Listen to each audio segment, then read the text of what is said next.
Hello friends, welcome back to my channel fabulous study. तो friends, CTET जो junior 2021 में जो हमारा पेपर होने वाला है सीटेट का साइंस का, तो उसमें जो एनसीईआरटी बेस्ड क्वेश्चंस आते हैं, मोस्टली 20 क्वेश्चंस आते हैं। तो उसका हम लोग क्विक रिवीजन करेंगे टॉपिक वाइज, जो हमारी कंप्लीट सीरीज होगी, जो लास्ट टाइम के लिए आपके लिए बहुत इंपॉर्टेंट होने वाली है। एग्जाम के पॉइंट ऑफ व्यू से आप देखिए, तो वीडियो को शेयर कर दीजिए। जो भी साइंस का जो सेकेंड पेपर देने वाले हैं, सभी के लिए एक एक पॉइंट बहुत इंपॉर्टेंट है। एक काम करिएगा, आप लोग कॉपी पेन लेके बैठिएगा, क्योंकि मैंने वही जो मतलब पॉइंट्स लिए हैं जो आपका सीटेट बार बार एग्जाम में पूछता है। तो बहुत मैंने शॉर्ट में आपको बहुत ज़्यादा डिटेल देने की कोशिश की है, तो वीडियो को लास्ट तक देखिएगा, बहुत हेल्पफुल होने वाला है सेशन। तो सबसे पहले हम लोग साइंस में फिजिक्स कवर करेंगे, देन हम लोग केमिस्ट्री एंड देन बायो। तो स्टार्ट करते हैं आज का session.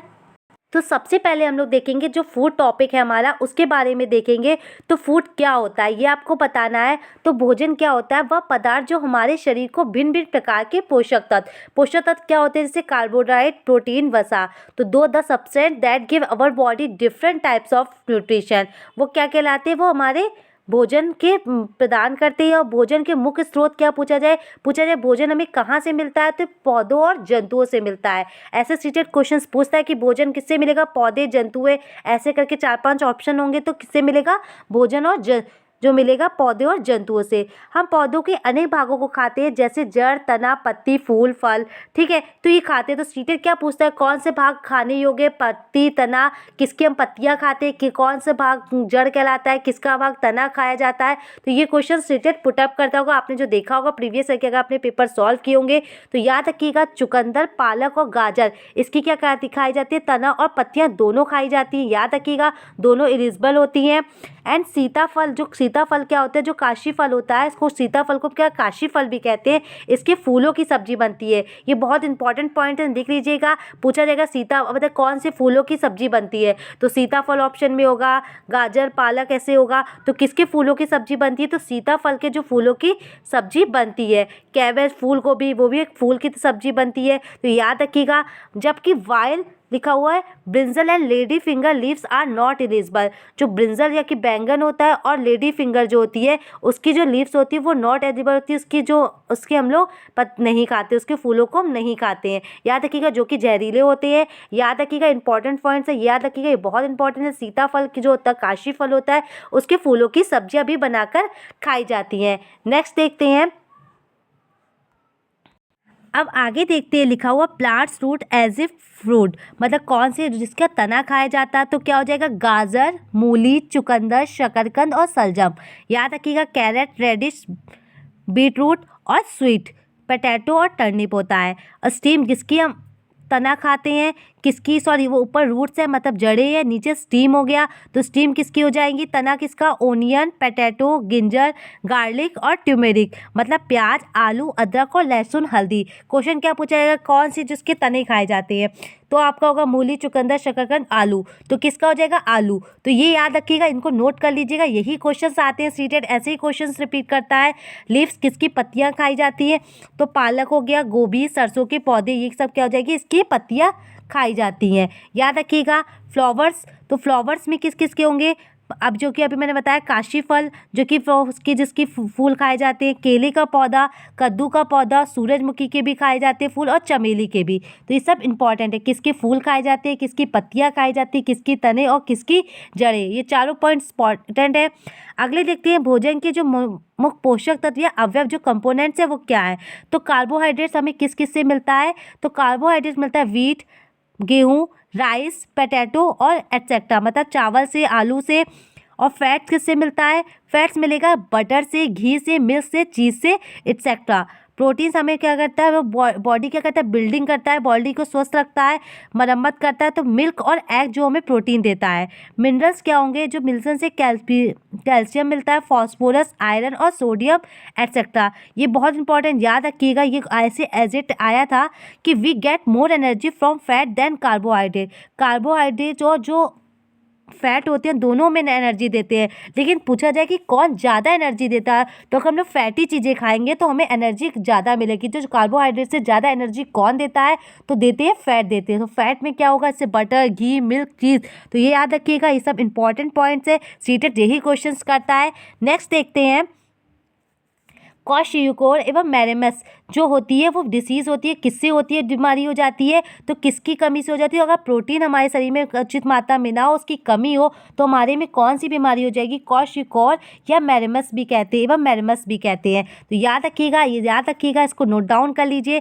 Test presence of starch, हम देखेंगे कि कौन से सब्सटेंस में मतलब कौन सी चीज़ें इसमें मंड या शकरा है। तो ये क्या मंड और शकरा किस में होती है, जो कार्बोहाइड्रेट्स पदार्थ होते हैं उसमें ही मंड और शकरा होती है। तो उसका टेस्ट हम कैसे कैसे पहचान करेंगे, तो आपको देखा होगा कि 4 पॉइंट दिए होते हैं, उसमें टेस्ट भी दिया होता है सीटेट के क्वेश्चंस में। तो ये सब इंपॉर्टेंट है। मैंने आपसे कहा ना, मैंने वही पॉइंट लिए जो आपके एग्जाम पॉइंट ऑफ व्यू से बहुत इंपॉर्टेंट, क्योंकि इस टाइम ऐसा टाइम ही नहीं कि जो आप डीप में पढ़ पाएँ। आपको क्या होगा, कम से कम चीज़ें में ज़्यादा से ज़्यादा चीज़ें आपको मिल सके। तो क्या करना है, put 2 and 3 drops of dilute iodine solution on A food. क्या करना है आपको, 2 से या 3 ड्रॉप जो होगी वो डाइल्यूट आयोडीन जो सोल्यूशन होगा, विलयन होगा, उसके को खाने में डालना होगा। इफ़ द कलर ब्लू और black then starch is present. अगर उसका कलर जो हो जाएगा वो ब्लू हो जाएगा या ब्लैक हो जाएगा तो क्या होगा, तो उसमें स्टार्च मतलब कि मंड शकरा जो है वो उपस्थित है। तो हम कैसे इसका टेस्ट करेंगे, क्या करेंगे, भोजन में 2 से 3 ड्रॉप क्या कर लेंगे, डाइल्यूट जो आयोडीन सोल्यूशन होगा हमारे पास उसका फूड में डाल देंगे। अगर जो फूड का जो कलर है वो ब्लू या ब्लैक हो जाएगा तो हम समझ जाएंगे क्या होगा, इसमें स्टार्च भी प्रेजेंट है, मतलब स्टार्च में कार्बोहाइड्रेट है। अगर प्रोटीन का हमें टेस्ट करना होगा तो हम क्या करेंगे, जो फूड का जो पाउडर है उसमें ये याद रखिएगा, इसमें स्टेप बाय स्टेप लिखा होता है। तो 4 स्टेपों की कौन सा पहले डालते हैं सोल्यूशन, कौन सा बाद में डालते हैं। तो क्या करेंगे, पाउडर फूड का लेंगे 10 ड्रॉप ऑफ वाटर, क्या करेंगे 10 बूंदे डालेंगे पानी की उसके अंदर, and 2-3 drops of copper sulphate solution. उसके बाद क्या करेंगे, हम लोग 2 से 3 ड्रॉप ऑफ क्या डालेंगे, कॉपर सल्फेट सोल्यूशन की डालेंगे। Then 10 drop caustic soda. अगर आपका जो कलर हो वायलेट कलर आ जाता है, मतलब पर्पल बैगनी कलर आ जाता है, तो क्या हो जाएगा, वो आपका हो जाएगा, उसमें क्या होगा, प्रोटीन उपस्थित होगा उस फूड में। तो क्या करना है, सबसे पहले आपको 10 ड्रॉप ऑफ वाटर डालनी है, एंड देन 2 से 3 ड्रॉप क्या डालना है, कॉपर सल्फेट सोल्यूशन, मतलब कॉपर सल्फेट का विलयन डालना है, and then 10 drop of caustic soda डालना है। फिर कौन सा कलर आना चाहिए, वायलेट कलर आना चाहिए। तो ये सब याद रखिएगा, बहुत इंपॉर्टेंट है कि टेस्ट ऑफ प्रोटीन और टेस्ट ऑफ स्टार्च, और से जो प्रोटीन से जो कौन सी डिसीज़ होती है ये भी इंपॉर्टेंट है। नेक्स्ट देखते हैं डिफिशियंसी डिसीजेज, मतलब किससे कौन सी बीमारी हो जाती है, कौन सी विटामिन ना होने से। तो याद रखिए जो विटामिन ए है, जिससे जो हमारे विटामिन होते हैं क्या करते हैं, हमारे रोगों से रक्षा करते हैं। अगर इसकी कमी हो जाए हमारे शरीर में तो क्या हो जाएगा, हमारे डिसीज़ हो जाएंगी, बीमारियाँ लग जाएंगी। तो कौन से विटामिन से कौन सी डिसीज़ होती है ये बताया गया है। तो विटामिन जो ए होता है वो नाइट ब्लाइंडनेस, मतलब जिसे हम रतौंधी भी कहते हैं, जिसमें हमें आंखों संबंधी बीमारी हो जाती है। विटामिन बी जो होता है बेरी से क्या होती है, हमारी मांसपेशियों में क्या होती है, वीक हो जाती हैं, मसल्स जो हो जाती है वीक हो जाती है। देन विटामिन सी जो कि मैंने आपको बताया खट्टे पदार्थों में पाया जाता है। जब अब एक क्वेश्चन ऐसे भी आया था साइंस में कि अगर इसको किसी व्यक्ति उसके जो मसूड़े से खून निकल रहा है तो उसे कौन सी बीमारी है, तो विटामिन सी, मतलब उसे स्कर्वी रोग है। तो दांतों संबंधी कोई भी बीमारी होगी तो विटामिन सी होगा, स्कर्वी हो जाएगा। देन विटामिन डी से क्या होता है, रिकेट्स। जो विटामिन डी होता है हमें सबसे ज़्यादा कहाँ मिलता है, वो हमें सन के प्रकाश में, जो मॉर्निंग का जो होता है वो सबसे ज़्यादा इफेक्टिव होता है। तो ये भी याद रखिएगा, विटामिन डी से कौन सा होता है, रिकेट्स रोग हो जाता है। एंड आयरन से क्या हो जाता है, एनीमिया, क्या होता है, एनीमिया रोग हो जाता है, मतलब रक्त की कमी हो जाती है। हमारी जो हम क्या करते हैं, हम बहुत फील करते हैं वेरी वीक और पेल, बहुत अपने आप को पतला और कमज़ोर फील करते हैं अगर हमें एनीमिया होगा। एनीमिया किससे होता है, आयरन की कमी से हो जाता है। एंड देन आयोडीन से क्या होता है, गॉइटर, जैसे घेंगा रोग, जो हमारी थायराइड ग्रंथि जो गले में होती है उसमें कौन सा रोग हो जाता है, अगर हमारे में आयोडीन की कमी है तो गॉइटर रोग हो जाता है, जिसे घेंगा रोग भी कहते हैं। ये याद रखिएगा, इंपॉर्टेंट नोट पॉइंट याद रखिएगा। जो विटामिन डी है वो हमारे शरीर में हार्मोन की तरह सीक्रेट होता है तथा सूर्य के प्रकाश में एक्टिवेट हो जाता है। जो मतलब और सब जो विटामिन होते हैं उसको क्या करना होता है, उनको दूर करने के लिए, मतलब जो कमी होती है उसको हमें विटामिन लेने पड़ते हैं। लेकिन एक जो हमारा विटामिन डी है वो हमारे शरीर में जो क्या होता है, हार्मोन की तरह सीक्रेट होता है, लेकिन वो एक्टिवेट कब होता है, जब हमारा सूर्य के प्रकाश में ही एक्टिवेट होता है। तो याद रखिएगा, जो विटामिन डी है हमारे शरीर में हार्मोन की तरह सीक्रेट्स होता है और तथा सूर्य के प्रकाश में एक्टिवेट होता है। याद रखिएगा, जो विटामिन बी और सी होता है वो क्या होता है, जल में घुलनशील होते हैं, और जबकि विटामिन ए डी ई के जो बचते हैं वो किस में होते हैं, वो वसा में, मतलब फैट्स में घुलनशील होते हैं। चावलों को रिपीटेडली धोने से क्या होता है, उसमें B1 जो होता है लॉस हो जाता है। तो चावलों को धोना नहीं चाहिए ज़्यादा, कि उसमें क्या हो, विटामिन B1 जो होता है वो ख़त्म हो जाता है। जो रुक्षांश होते हैं, आहारी रेशे होते हैं, वो हमारे शरीर में कोई भी पोषक पदार्थ नहीं प्राप्त करते। याद रखिएगा, आहारी रेशे और उन रुक्षांश एक ही चीज़ों को कहते हैं। ये क्या करते हैं, हमारे शरीर में कोई पोषक प्रदान नहीं करते हैं। Help in extraction and wastage from our body, ये जो हमारी चीज़ में, जो हमारे शरीर से जो वेस्टेज चीज़ें निकलती है उसको निकालने में हेल्प करते हैं। तो इनका भी हमारे बॉडी में बहुत इंपॉर्टेंट है। तो याद रखिएगा, सब इंपॉर्टेंट है, तो इन सबको नोट डाउन कर लीजिएगा। नेक्स्ट देखते हैं लाइट एंड रिफ्लेक्शन। हमें प्रकाश और परिवर्तन के बारे में पढ़ना है, तो ये भी ध्यान रखिएगा। तो हम लोगों ने पहला जो है भोजन में फूड से रिलेटेड जो भी इंपॉर्टेंट थे आपके पॉइंट, वो मैंने आपको कवर अप करा दिए। और जब आप पेपर में फूड से रिलेटेड कोई भी टॉपिक के क्वेश्चन आएंगे तो आप उसको सही से कर लेंगे। तो नेक्स्ट देखते हैं लाइट एंड रिफ्लेक्शन। जो हमारा लाइट है और रिफ्लेक्शन, प्रकाश और परावर्तन पढ़ना है। तो हमारे पहले लिखा है ल्यूमिनस बॉडी, मतलब कि दीप्त पिंड क्या होते हैं। तो दीप्त वो होते हैं object which emits lights of their own, सूर्य की तरह स्वयं प्रकाश का उत्सर्जन करती हैं, आर कॉल्ड ल्यूमिनस ऑब्जेक्ट। जो हमें क्या करती है, जो लाइट क्या प्रकाश क्या होता है, जब वो प्रकाश किसी हमारे माध्यम में पड़ता है तो हमें जिससे रोशनी हमें जिससे दिखाई देता है वो क्या कहलाता है, प्रकाश दिखाई, मतलब प्रकाश होता है। तो जैसे लाइक सन होता है, सन से दिखता है, इलेक्ट्रिक बल्ब से हो गया, फ्लेम इन द, जो लैम्प का फ्लेम होता है उससे क्या होता है, हमें चीज़ें जब हमें दिखाई पड़ती हैं तो क्या कहलाती है, वो प्रकाश कहलाती हैं। तो प्रकाश में कुछ होते हैं जिससे प्रकाश आर पार हो जाता है, किससे नहीं होता है, किससे कुछ हद तक होता है, कुछ हद तक नहीं होता है। तो देख लीजिए, ये भी क्वेश्चन आएगा कि इसमें कौन से पारदर्शी है, कौन से अपारदर्शी है और कौन से अपरभाषी है। तो पारदर्शी क्या होंगे, जिससे जो प्रकाश हो बिल्कुल आर पार हो जाए। तो ग्लास से जो होगा प्रकाश बिल्कुल आर पार हो जाएगा, वाटर से हो जाएगा, एयर से हो जाएगा, एक्सेट्रा। अपारदर्शी मतलब जिससे प्रकाश बिल्कुल ना हो पाए, तो लकड़ी होगी, लकड़ी से क्या प्रकाश आर पार हो पाएगा, नहीं हो पाएगा। आयरन से हो पाएगा, आयरन से भी नहीं हो पाएगा। तो याद रखिएगा, इसके एग्जाम्पल याद रखिएगा, क्वेश्चन से ही आते हैं। तो ये एनसीईआरटी इसके क्वेश्चन से बहुत हेल्प करेंगे। देन परभाषी, परभाषी जो होते हैं उससे क्या होता है, कुछ मतलब धुंधला सा दिखाई देता है, मतलब थोड़ा प्रकाश पास हो जाता है, थोड़ा नहीं होता है। तो क्या क्या होंगे, बटर पेपर हो गया। तो जो पेपर्स हो गए ये क्या हो जाएंगे, परभाषी हो जाएगा। शेडो क्या होती है, इंपॉर्टेंट है। शेडो देखते हैं क्या होगी, शेडो के बारे में समझते हैं, एक second.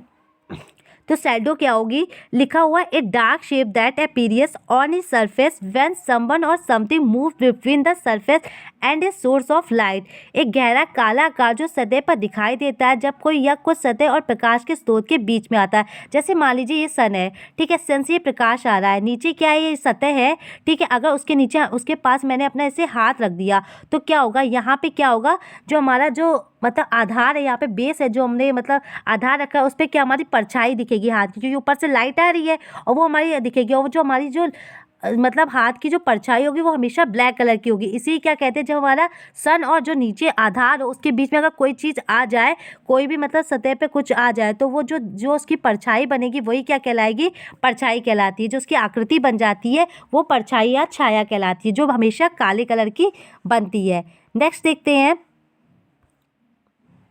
Light and reflection. Light का रिफ्लेक्शन क्या होता है ये देखते हैं। तो पिनहोल एक कैमरा होता है, उसमें क्या होता है ये पूछा जाता है कि पिनहोल कैमरा जो होता है उसमें जो प्रकाश का परावर्तन कैसा होता है, कैसा प्रतिबिंब बनता है। तो याद रखिएगा, जो पिनहोल कैमरा होगा उसका जो प्रतिबिंब होगा वो वास्तविक बनेगा, मतलब जो उसमें प्रतिबिंब बनता है वो वास्तविक बनता है। देखिए जब इस पर बनेगा तो क्या बनेगा, जो मतलब क्या होगा, वास्तविक बनेगा एंड उल्टा बनेगा। देखिए जो यहाँ पे मिरर बन रही है, इमेज बन रही है, वो इधर किस पे मतलब जो जाके इस पे कैसी बन रही है, तो इस पे क्या बन रही है, उल्टी बन रही है। और क्या सीधी सी बात है, जो इस पे जो इमेज बन रही है इससे क्या बनेगी, छोटी बनेगी। तो पिनहोल कैमरे में बस याद रखिएगा, प्रतिबिंब क्या होता है, वो वास्तविक बनता है, मतलब नेचुरल बनेगा, एंड देन उल्टा बनेगा एंड छोटा बनेगा, ठीक है, याद रखिएगा। नेक्स्ट है प्रकाश एक सरल रेखा में गमन करता है। Light travels in a straight line and it this property of light is called. जो लाइट होता है वो सीधी रेखा में गमन करता है, बिल्कुल ये तो हमें पता है। ये प्रकाश जो है एक सरल रेखा में गमन करता है। तो जैसा कि आप देखिए इस फिगर में आपको दिखाई पड़ रहा होगा, देखिए जब वो सीधी किसी चीज़ से देख रहा है, यहाँ पे दूर में कैंडल रखी हुई है, ये देखिए कैंडल, जब उसको देख रहा है तो क्या पता चला है, प्रकाश एक सीधी रेखा में चल रहा है। देन देखिए दूसरी बार वो देख रहा है तो वो जो टेढ़ा है, मतलब थोड़ा घुमावदार है, तो उसमें क्या हो रहा है, लाइट नहीं दिख रही है, उसको पास नहीं हो रहा। तो इससे पता चलता है जो प्रकाश होता है वो स्ट्रेट लाइन की तरह ट्रेवल करता है, मतलब सीधी रेखा में गमन करता है। तो ये आपको आई होप कॉन्सेप्ट क्लियर होगा, ठीक है। तो पिनहोल कैमरा के बारे में पूछा जाए तो प्रतिबिंब वास्तविक उल्टा और छोटा बनता है और प्रकाश जो है एक सरल रेखा में गमन करता है। ये याद रखिएगा, इससे दो इंपॉर्टेंट पॉइंट है, पिनहोल कैमरा और प्रकाश एक सरल रेखा में गमन करता है। नेक्स्ट देखते हैं मिरर के बारे में, मिरर क्या होता है। तो आइए समझते हैं मिरर के बारे में। गेट रिफ्लेक्टर जो परावर्तित मतलब प्रकाश क्या होता है, जब यहाँ से प्रकाश जब सूर्य की किरणें यहाँ पे पड़ती है तो क्या होता है, फिर वो प्रकाश क्या होता है, फिर यहाँ से परावर्तित हो जाता है। ये आपने देखा होगा। तो when the ray of light passes through shining surface and the shining surface called mirror, जब क्या होता है, जो प्रकाश होता है किसी शाइनिंग सरफेस पे पड़ता है और जो सरफेस से क्या होता है, प्रकाश क्या होता है, वो पास हो जाता है मिरर के, तो क्या कहलाता है, वो क्या कहलाता है, दर्पण कहलाता है। तो दर्पण देखते हैं, जो हमारा समतल दर्पण, इससे क्वेश्चन सीटेड बार बार पूछता है। आपने देखा होगा समतल दर्पण से मतलब मल्टीपल क्वेश्चंस आते हैं, बहुत इंपॉर्टेंट, मतलब सीटेड का फेवरेट क्वेश्चन है, इससे क्वेश्चन आएगा है। तो इसकी प्रॉपर्टी, इसकी हर चीज़ को आप याद रखिएगा। मैं बता देती हूँ कौन कौन से क्वेश्चंस आते हैं। जब मैं अभी आपको मैंने कल 2019 का दिसंबर का पेपर सॉल्व करवाया था, उसमें भी आया था। तो देखिए इसकी क्या प्रॉपर्टी है। A mirror with the flat surface in a plane surface, तो इसकी जो इमेज बनती है वो कैसी बनती है। तो समतल दर्पण की जो हमारी दर्पण के पीछे जो इमेज बनती है वो कैसी बनती है, वर्चुअल। हमेशा जो उसकी जो प्रतिबिंब की जो इमेज बनेगी वो आभासी बनेगी, क्योंकि आभासी, क्योंकि उसको पात हो रहा ही नहीं है किसी पर्दे पे, वो क्या बन रही है, दर्पण के पीछे बन रही है ना, तो वो आभासी बनेगी। एंड इरेक्ट मतलब बिल्कुल सीधी बनेगी, जो हमारी जो है बिल्कुल सीधी बनेगी। और at the same size as object, मतलब जैसे आप सामने दिख रहे हैं, मतलब मिरर से पहले और मिरर के जो पीछे बनेगी वो भी सेम साइज की बनेगी। और ये याद रखिएगा, वो उतनी ही दूरी पे बनेगी जितनी दूरी पर आप दर्पण से मतलब बाहर जो खड़े हैं उतनी दूरी में दर्पण के पीछे बनेगी। ये बहुत अच्छा क्वेश्चन है, देखो लिखा हुआ है। और इसकी क्या प्रॉपर्टी होती है, दाया बाया दिखाई देता है और बाया दाया दिखाई देता है। ये भी इसका इंपॉर्टेंट पॉइंट है। प्रतिबिंब दर्पण के पीछे उतनी दूरी पे बनता है जितनी दूरी पर वस्तु है। जैसे कि इसका एक फेवरेट क्वेश्चन है, आपको मैं बताती हूँ क्या है, कि वो पूछेगा कि कोई लड़की है जो समतल दर्पण से 5 मीटर की दूरी पे यहाँ पे खड़ी है, ठीक है, तो उसका प्रतिबिंब जो समतल मतलब दर्पण के पीछे कितनी दूरी पे बनेगा, यहाँ से उसकी दूरी कितनी होगी, तो 5 यहाँ होगी। तो जो मैंने आपको अभी बताया, दर्पण के पीछे उतनी दूरी पर बनता है जितनी दूरी पर वस्तु होती है, तो यहाँ भी 5 हो जाएगी, तो टोटल कितनी हो जाएगी, 10 मीटर दूरी हो जाएगी। याद रखिएगा, क्वेश्चन आता है, मैंने कल भी कराया था। तो इससे जो समतल दर्पण से याद रखने वाले क्या है, तो समतल दर्पण क्या होता है, एक फ्लैट सरफेस होता है जिसका जो प्रतिबिंब बनता है वो क्या बनता है, आभासी बनता है, वर्चुअल बनता है, सीधा बनता है, सेम और साइज एंड ऑब्जेक्ट मतलब समान आकार का भी बनता है। और क्या कहते हैं, दाया बाया होता है, बाया दाया दिखाई देता है, ठीक है। ये 2 इंपॉर्टेंट पॉइंट्स हो गए। और प्रतिबिंब दर्पण के पीछे उतनी दूरी पे बनेगा जितना दूरी वो वस्तु से होती है, तो same distance as the object from the mirror, ये भी याद रखिएगा। तो वही वास्तविक क्या होती है, actually pass through the screen जो हो जाए, and can not form the screen, जो स्क्रीन पे ना फॉर्म हो पाए। तो ये होगा आपका समझ में, अगर रियल इमेज और वर्चुअल इमेज क्या होती है। देन आगे देखते हैं स्पेरिकल मिरर्स, मतलब जो गोलाकार दर्पण होते हैं वो क्या होते हैं। तो यदि कॉन्केव होता है, एक अवतल दर्पण होता है, एक कॉन्वेक्स होता है जो उत्तल मिरर होता है, ठीक है। तो एक चम्मच के भीतरी पृष्ठ अवतल दर्पण की तरह कार्य करता है, जो चम्मच का जो भीतरी होता है वो क्या करता है, वो अवतल दर्पण की तरह कार्य करता है, ठीक है, कॉन्केव की तरह ये जो होता है कॉन्केव की तरह करता है। एंड देन जो बाहरी पृष्ठ होता है ये जो होता है वो किसकी तरह, कॉन्वेक्स की तरह कार्य करता है, जैसा कि आपको डायग्राम में दिखाया जा रहा है। तो कॉन्केव क्या होता है, तो कॉन्केव देखिए समझते हैं, लिखा हुआ है when object near the mirror, जब ऑब्जेक्ट को नियर के मतलब मिरर के निकट ले जाते हैं तो image will be inverted and large, वो क्या हो जाती है, वो और लॉर्ज हो जाती है कॉन्केव में। मतलब कॉन्केव कौन सा हो जाएगा, अवतल दर्पण हो जाएगा, ठीक है, याद रखिएगा अवतल दर्पण हो जाएगा। तो वेन, ठीक है, और क्या हो जाएगी, जब क्लोज ले जाएंगे मिरर के तो क्या हो जाएगी, सीधी हो जाएगी। And very enlarge and virtual, और लार्ज हो जाएगी। And when object is for from the object तो क्या हो जाएगी, उल्टी हो जाएगी, स्मॉल हो जाएगी एंड रियल हो जाएगी। तो आपको समझ में आएगा अवतल दर्पण पे क्या होगी। तो याद रखिए, देखो मैं आपको सीधे समझाती हूँ। जब क्या होगा, ऑब्जेक्ट पास में होगा, जब मतलब बिल्कुल पास में होगा कॉन्केव, तो इमेज जो होगी वो क्या बनेगी, बहुत लार्ज बनेगी। अगर बहुत पास ले जाएगा लार्ज बनेगी। और क्या होगा, जब ऑब्जेक्ट जो होगा वो क्या करेगा, और क्लोज ले आया जाएगा, मतलब पहले क्लोज था अब और क्लोज लेगा, तो और जो इमेज हो जाएगी वो सीधी बनेगी। जब बहुत पास मिल जाएंगे तब इमेज सीधी बनेगी, लेकिन और क्या होगी, वो आभासी बनेगी, आभासी बन जाएगी। जो क्या हो जाएगी, जो इमेज हो जाएगी वो आभासी बनने लगेगी, ठीक है, याद रखिएगा। समझ में आ रहा है ना। पहले जो होगी, अगर ऑब्जेक्ट नियर पास में होगा तो क्या बनेगी, बहुत लार्ज बनेगी, लंबी मतलब वो बनेगी। और जब उसको और पास ले जाया जाएगा तो क्या बनेगी, सीधी बनने लगेगी और आभासी बनेगी। और जब ऑब्जेक्ट क्या होगा, फॉर दूर ले जाया जाएगा ऑब्जेक्ट से, तो क्या हो जाएगा, तो पहले तो पास ले जाया जाता तो सीधी बन रही थी, अब दूर ले जाया जाएगा तो उल्टी बनेगी और वास्तविक बनेगी। और जब पास ले जाया जा रहा था तो सीधी बन रही थी और क्या बन रही थी, आभासी बन रही थी। याद रखिएगा। तो कॉनकेव में आपको जो कॉनकेव दर्पण के बारे में बताया जा रहा है, वही उसका उल्टा क्या हो जाएगा, वो कॉन्वेक्स लेंस के बारे में हो जाएगा, तो सेम हो जाएगा। आगे देखते हैं।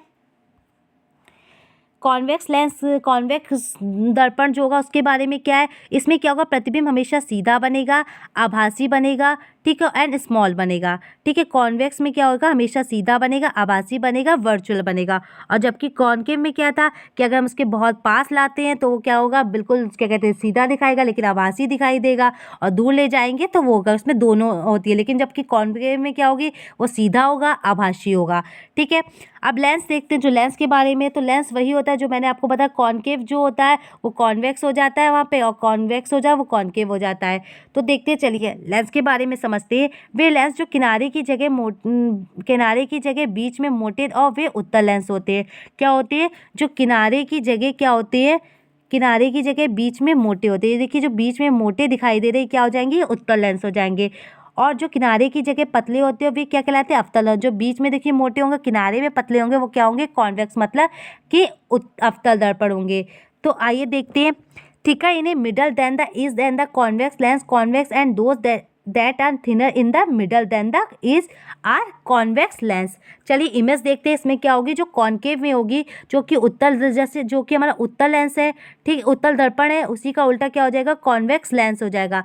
मतलब उत्तल दर्पण का उल्टा क्या हो जाएगा, अवतल लेंस हो जाएगा। तो इसमें भी देखिए प्रतिबिंब क्या हो रहा है, सीधा बन रहा है, इसमें भी प्रतिबिंब सीधा बन रहा था, एंड देन इसमें भी आभासी बन रहा है, एंड स्मॉल इन साइज, जो कि इसका उल्टा हो जाएगा। याद रखिएगा, जो हमारा कॉन्वेक्स दर्पण होगा, मतलब कि कॉन्वेक्स प्रतिबिंब जो होगा वो किसका उल्टा होगा, कॉन्वेक्स लेंस, कॉनकेव लेंस का होगा, कॉन्वेक्स कॉनकेव लेंस का उल्टा होगा। अब उसका उल्टा वो होगा, देखिए लिखा हुआ, in convex lens image is form same as the concave mirror in our eye behind pupil we have उत्तल लेंस। जो हमारी आईज होती है उसमें कौन से, जो कॉर्निया पार्ट होता है उसमें कौन सा लेंस होता है, उसमें उत्तल लेंस होता है। याद रखिएगा, इंपॉर्टेंट पॉइंट है।